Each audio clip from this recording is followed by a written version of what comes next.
Mardi 29 mai, 8h42, il y a de l'ambiance. C'est moi qui vous le dis, notamment avec Damien qui vient d'arriver et qui a demandé à Nicolas Lefort, encore un des libraires de la fameuse bande du club, très inspiré des libraires de Télématin, une sélection 100% frisson. Vous me faites peur. Ben, j'espère bien, Laurent. Oui, parce qu'en fait, on est parti d'un constat. Laurent, il me dit, donc Nicolas, le libraire, il me dit, écoutez, non, il me dit, écoute, il me tutoie. Il me dit, ce qui est dingue, écoute, le thriller est en vogue depuis longtemps, mais ça ne se dément pas. C'est-à-dire que vous adorez les enquêtes. Alors, on pourrait se dire, oui, il y a toujours un meurtre, une enquête, mais bon, c'est un genre que vous adorez. Donc, on s'est dit ce matin, 3 thrillers ou polars dans la sélection. Mais attention, évidemment, au sein du thriller ou du polar, des univers complètement différents. Il y aura plus d'humour dans l'un, ce sera très, très impressionnant dans l'autre. Et surtout aussi, c'est le but de cette chronique, c'est vous proposer des alternatives à ce que vous pourriez entendre partout ailleurs. C'est-à-dire qu'on essaie de vous proposer des petits éditeurs qui font un super boulot, mais qui évidemment ont une force de frappe moindre que des grands éditeurs comme, je sais pas, Albin Michel, Gallimard et compagnie. Enfin, pourquoi ne pas en parler ? Exactement.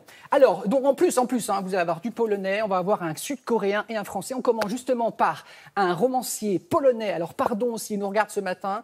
Donc, ça s'appelle La ferme aux poupées de Wojciech Siemlaz. C'est très difficile, pardonnez-moi, à prononcer. En tout cas, c'est édition Agule au Noir. D'ailleurs, il est malin, Nicolas. Il m'a dit, commence comme le premier livre, c'est moi qui le présente. Débrouille-toi avec ça. La ferme aux poupées, c'est absolument redoutable. Regardez.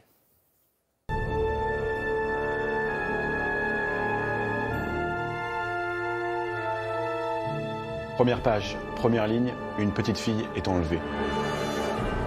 On soupçonne un kidnapping pédophile, l'inspecteur Mortka est dépêché sur place. On est dans une petite ville de Pologne, il se passe jamais rien d'habitude. Lui vient de Varsovie, il a quitté la violence, les gangs pour justement un peu de paix, un peu de calme. Et voilà que le cauchemar commence. Il faut mener l'enquête et vite pour la retrouver. Un premier suspect, un interrogatoire musclé, la petite fille est retrouvée in extremis dans une mine abandonnée. Et là c'est l'horreur. Les corps de 5 femmes sont retrouvés dans la mine, affreusement mutilés, affreusement assassinés. Est-ce un tueur en série, du trafic d'êtres humains, des tziganes qui rôdent dans la région? Pour l'inspecteur Mortka, c'est le début du cauchemar. Le pouvoir de ce thriller, c'est son côté addictif. Parce qu'on croit connaître la vérité, on croit avoir enfin trouvé le coupable. Et bien à chaque chapitre, retournement de situation, impasse, mensonge, on se fait avoir. Et quel plaisir d'être à chaque fois retourné par un livre jusqu'à la dernière page. Une écriture au cordeau, un inspecteur charismatique. La ferme aux poupées va vous laisser KO debout à découvrir de toute urgence. Mon deuxième coup de cœur, un thriller machiavélique, Généalogie du mal, par Yeong Joo-jeong, aux éditions Piquier. Eugene est un jeune Coréen de 26 ans qui ne va pas très bien. Il est schizophrène, il a un traitement très lourd à prendre et sa mère le surveille de près, car s'il oublie de prendre ses médicaments, il perd la tête. Eugene est un garçon intelligent et de temps en temps, il aime bien faire le mur et passer la soirée dehors, sauf qu'une nuit, il a oublié de prendre son médicament et ne se souvient plus de rien. Et lorsqu'il revient à lui, il est couvert de sang des pieds à la tête. Il y en a partout dans la maison.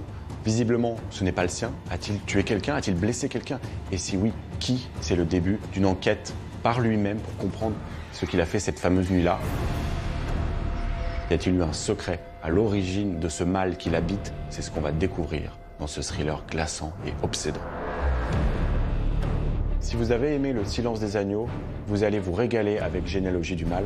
Ce livre, qui a été un best-seller en Corée du Sud, va connaître le même sort ici, j'en suis certain.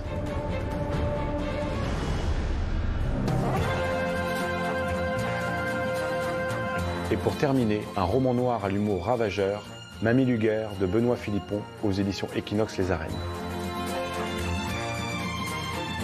Berthe Glavignol, alias Mamie Luger, est une vieille femme de 102 ans en apparence tranquille.